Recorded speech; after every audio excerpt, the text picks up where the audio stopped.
Alright guys, that's what it looks like. We went just to the edge of the bumper. Should have enough clearance where the heat shouldn't bother that bumper. But, come up pretty good.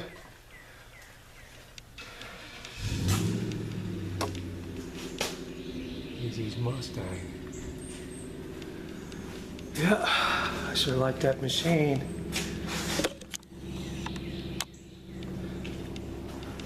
But I got one side that's down probably 1/8 of an inch further than the other, 1/4 inch, which is I could adjust in the back just a hair. And this side here, I had to come down a little bit lower than I actually wanted to.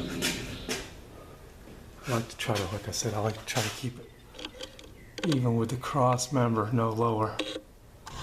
That one I had to come down. We had to get more clearance on the floorboard here. Alright, it's done. We'll come back and see how they sound. I still gotta hook the switches up on the inside. This thing has cutouts on it. We'll come back and see what they sound like.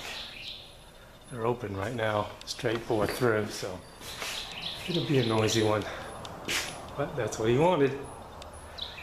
Alright, gotta get all my fingerprints off of there too. Alright guys, thanks for watching. Stay tuned. We're gonna be cranking it up later. Alright, take care.